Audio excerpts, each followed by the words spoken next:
Hello बच्चों, ये chapter 1 की 5th क्लास ले रहा हूँ मैं। ठीक है, इससे पहले कि मैं क्वेश्चन सोल्व कराऊँ उससे पहले एक लास्ट टॉपिक है ये रिलेशन का। ठीक है, इक्विवेलेंस क्लास। इक्विवेलेंस क्लास का मतलब होता है कि कोई भी रिलेशन अगर रिफ्लेक्सिव भी है, सिमेट्रिक है, ट्रांजिटिव है, कोई भी रिलेशन रिफ्लेक्सिव है, सिमेट्रिक है, ट्रांजिटिव है, तीनों हैं, तो उसको बोलते हैं जी इक्विवेलेंस रिलेशन। और कोई भी रिलेशन अगर इक्विवेलेंस है तो उस रिलेशन में कुछ एलिमेंट ऐसे होते हैं जिसकी हम इक्विवेलेंस क्लास फाइंड कर सकते हैं। और इक्विवेलेंस क्लास का मतलब होता है कि उन उस एलिमेंट से रिलेटेड दूसरे एलिमेंट का सेट। ठीक है, जो जो जिसमें A B is related to B, A B से रिलेट करेगा।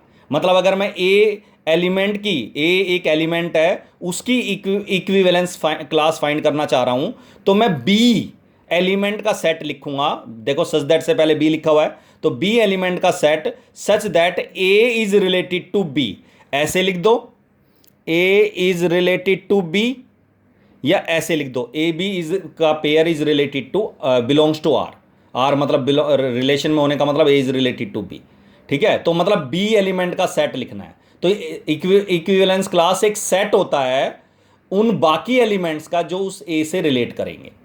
क्लियर है यहां तक? इसी तरह अगर मैं पेयर की बात करूं, ए बी का पेयर, पेयर की इक्विवेलेंस क्लास होगी पेयर का ही, पेयर का सेट पेयर ही आएगा। सच दैट से पहले देखो पेयर लिखा हुआ है, पेयर का पेयर किससे रिलेट करेगा? पेयर से ही तो करेगा ना। तो ए बी, अब इसमें सी डी का जो सेट होएगा उसमें ए बी इज रिलेट करेगा किससे? सी डी से। मतलब वो सारे एलिमेंट सी डी फाइंड करने हैं मुझे जिसमें A B is related to C D होगा। ठीक है, ए बी का संबंध सी डी से होगा। इसी तरह अगर मैं ए मैट्रिक्स ले रहा हूं और उसकी इक्विवेलेंस क्लास फाइंड कर रहा हूं, तो इसमें भी उन सभी दूसरी मैट्रिसेस का मैं सेट लिखूंगा, उन दूसरी मैट्रिसेस का सेट लूंगा जिसमें ए मैट्रिक्स रिलेट करेगी बी मैट्रिक्स से। और अगर मैं इस ए को, कैपिटल ए को सेट के तौर पर एज्यूम करूं, मान ले it is assumed as set, as a set, तो अगर ये सेट के तौर पर लूं तो ए का, ए सेट का की इक्विवेलेंस क्लास का मतलब है बी सेट, मतलब उन सभी सेटों का सेट जिसमें ए सेट बी सेट से रिलेट करेगा। तो मतलब सीधी सी बात है, अगर कोई रियल नंबर है, नेचुरल नंबर है, इंटीजर है, तो उसका relation real number, integer, natural number वगैरह से होगा। पेयर है तो पेयर का संबंध पेयर से होगा, और मैट्रिक्स है तो मैट्रिक्स का संबंध दूसरी मैट्रिक्स से होगा, या और अगर सेट है तो सेट का संबंध सेट से होगा। ठीक है ना? तो ये इक्विवेलेंस क्लास का मतलब होता है सेट, उन सभी एलिमेंट को ढूंढना होता है जो उस पार्टिकुलर एलिमेंट से रिलेट करेंगे। उस पर्टिकुलर एलिमेंट से जितने भी एलिमेंट रिलेट करेंगे उन एलिमेंट को ढूंढ के सेट में लिख दो, तो वो होता है इक्विवेलेंस क्लास। क्लियर है यहां तक? तो इसको मैं, जब मैं ये क्वेश्चन सोल्व कर रहा हूं इसके बाद इस क्वेश्चन को डिस्कस करेंगे। 14 क्वेश्चन है, इसमें जो क्वेश्चन है वो पेयर वाला क्वेश्चन है। पेयर ए सेट हमें दे रखा है, 1 से लेकर 9 तक एलिमेंट है, 1 2 3 4 5 6 7 8 9, और हमें पता है रिलेशन है ऑन ए क्रॉस ए, मतलब कि जिसमें जो पेयर लेंगे वो सिंगल एलिमेंट नहीं लेंगे, वो pair pair A cross A का जो कोई एलिमेंट होगा तो ए क्रॉस ए का कोई एलिमेंट होगा तो पेयर ही होगा। मतलब कभी भी वन जो है, वन ए क्रॉस ए से बिलोंग नहीं करेगा। क्या बिलोंग करेगा? 1 1 का पेयर या 1 2 का पेयर ए क्रॉस ए से बिलोंग करेगा।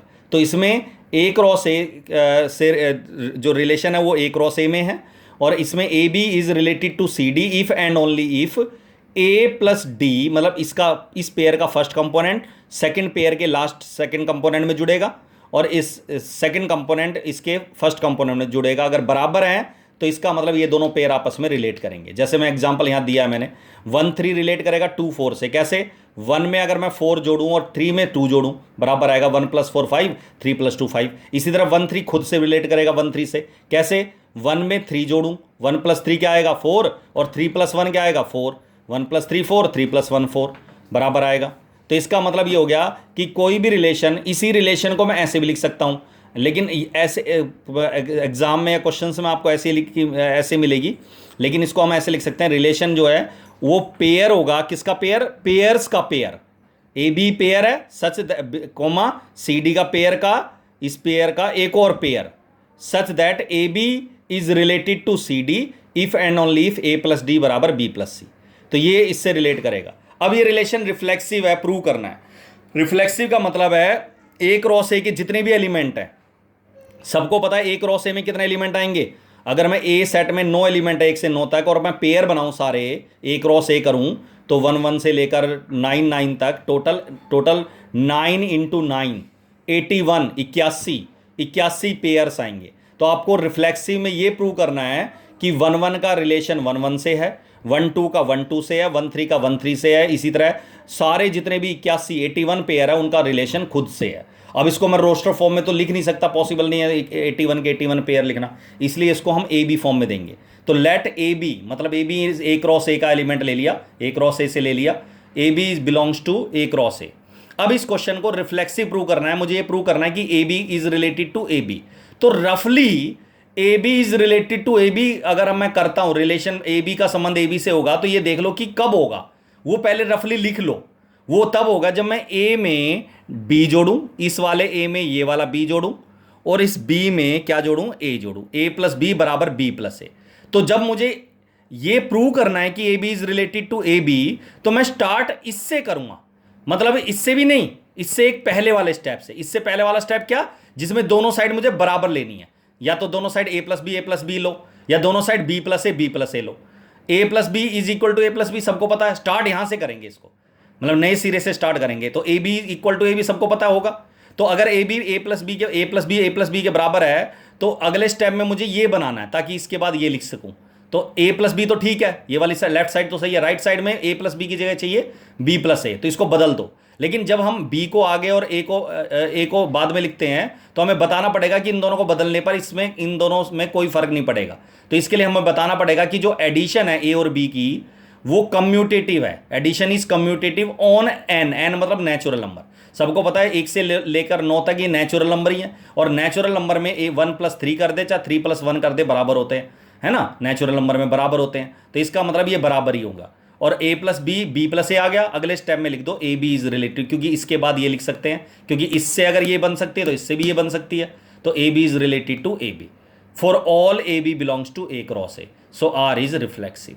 इसी तरह सिमेट्रिक में पेयर लेंगे पूरा, मतलब ये A B is related to C D, A B is related to C D. ये मान लिया कि ए बी का संबंध सी डी से है, ये मान के चल रहे हैं। अब मुझे प्रूव क्या करना है सिमेट्रिक में कि क्या सी डी का भी संबंध ए बी में ए बी से है। तो इसके लिए पहले ए बी अगर सी डी से रिलेट करेगा तो क्या कंडीशन होती है, ए प्लस डी बराबर बी प्लस सी, ए प्लस डी बराबर बी प्लस सी। तो अब मुझे जो प्रूव करना है वो रफली लिख लो, मैंने बताया ना रफली लिख लो। सी डी पहले लिखना है, ए बी बाद में लिखना है, क्योंकि सी डी का रिलेशन देखना है ए बी से। तो अगर मैं सी डी को पहले ए बी को बाद में रखता हूं, तो C plus B left side में और डी प्लस ए के बराबर होना चाहिए। तो आपको ये वाली साइड, ये रिलेशन, ये वाली जो रिलेशन है ये आपको रिलेशन यहां बनानी है, इस स्टेप इससे ये बनाना है, और इससे ये बनाने के बाद हम ये लिख सकते हैं। तो इसलिए मैंने क्या बताया, रफली लिख लो जो प्रूव करना है, पहले आसान बनाना है। तो ये देखो क्या बनाना है, सी प्लस बी, आपने देखा लेफ्ट साइड में सी प्लस बी है, जबकि सी और इसमें तो ए और डी है लेफ्ट साइड में। तो पहले तो साइड बदल रहा हूं मैं, बी प्लस सी इधर, ए प्लस डी बाद में। आप सबको पता साइड बदलने पर कोई फर्क नहीं पड़ेगा, बराबर ही रहेंगे दोनों साइड। उसके बाद अगले स्टेप में बी प्लस सी को लिखना है सी प्लस बी, ऐसे सी प्लस बी, और इस ए प्लस डी को लिखना है डी प्लस ए, ऐसे डी प्लस ए, इसको देख के। और रीजन वही देना है कि अगर मैं बी और सी को सम को बदलता हूं तो एडिशन जो है वो कम्यूटेटिव होगी ऑन नेचुरल नंबर। और इसके बाद आप लिख सकते हो, इसकी जगह आप ये लिख सकते हो C D belongs to A B. इसका मतलब अगर ए बी का संबंध सी डी से है तो सी डी का भी ए बी से है, तो रिलेशन कैसी होगी जी आपकी, ये सिमेट्रिक। क्लियर है। तो इसको दोबारा लिख रहा हूं मैं कि A B related to C D implies C D is also related to A B. ये गिवन मान के चले इसे हम, और ये हमने प्रूव कर दिया। तो आर इज सिमेट्रिक। अब आता है जी ट्रांजिटिव। ट्रांजिटिव में दो पेयर लेते हैं, ए बी पेयर ले लिया, एक सी डी। ए बी तो मान लिया कि सी डी से रिलेट कर रहा है, और ये मान लिया सी डी जो है किसी तीसरे एलिमेंट, तीसरे पेयर अपने पास लिखना है, ये ई एफ। कॉमन एलिमेंट नहीं लेना, अलग अलग लेने, A B C D E F. तो ए बी रिलेट कर रहा है सी डी से, और सी डी रिलेट कर रहा है किससे, ई एफ से। ये मान लिया। तो ए बी सी डी से रिलेट करेगा, ए प्लस डी बराबर बी प्लस सी, और सी डी इससे कब रिलेट करेगा, जब सी प्लस एफ बराबर डी प्लस सी होगा, डी प्लस सी। अब मुझे ये प्रूव जो करना है, मैंने क्या बताया, रफली लिख लो। मुझे प्रूव करना है क्या ए बी का संबंध ई एफ से है। तो ए बी ई एफ से कब रिलेट करेगा, जब ए प्लस एफ बराबर बी प्लस सी होगा। तो मुझे ये बनाना है, ये बनाना है इन दोनों रिलेशन से, इन दोनों कंडीशन से। तो मुझे ए में जोड़ना है, ए के साथ प्लस चाहिए मुझे एफ में, और ये ए इधर है, यहाँ एफ है ही नहीं कहीं भी, एफ इसमें है। तो इन दोनों को ऐड कर दो। तो तो जब आप इन दोनों को ऐड करो, क्योंकि प्लस में ही चाहिए तो ऐड करोगे, तो a plus D plus C plus F, और इधर b plus C plus D plus C. और जब आपने ऐड करा तो आपने देखा दोनों साइड c है वो भी दोनों साइड से माइनस कर दिया, और d भी दोनों साइड से माइनस कर दिया, तो इधर a प्लस एफ बच गया अपने आप ही, इधर b प्लस सी बच गया। और आप सबको पता वही आ गया जो a plus F B plus C. तो इस अगले स्टेप में लिख दोगे A B is also related to E F. तो इसी लाइन को इन दोनों को दोबारा लिखा, ए बी अगर सी डी से रिलेट करता है और सी डी ई एफ से रिलेट कर रहा है, तो हमने प्रूव कर दिया कि ए बी ई एफ से रिलेट कर रहा है, तो आर इज ट्रांजिटिव। तो रिफ्लेक्सिव भी होगी, सिमेट्रिक भी होगी, ट्रांजिटिव भी होगी, तो hence R is an equivalence relation.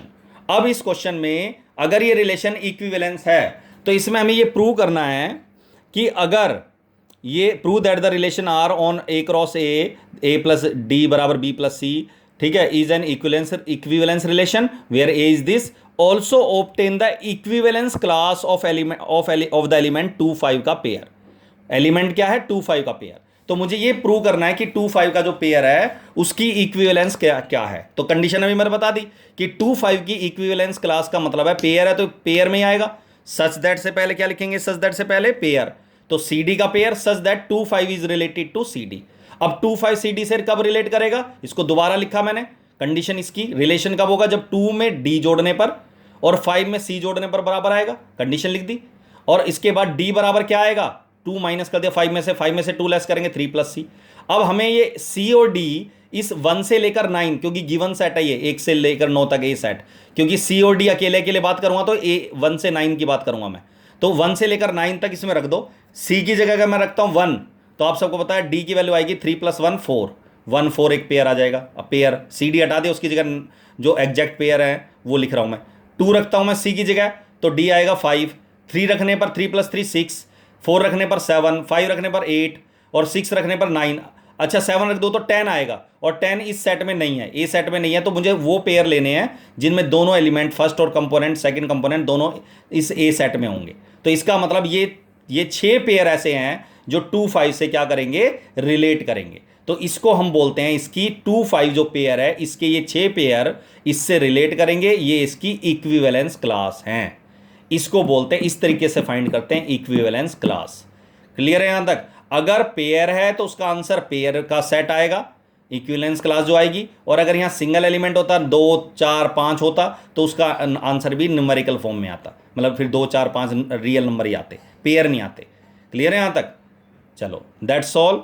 अब ये एक्सरसाइज आपकी खत्म हो गई है, इसको कंप्लीट कर लेना। इसमें कोई भी डाउट है, प्रॉब्लम है, वो पूछ लेना मेरे से, ठीक है? चलो दैट्स ऑल।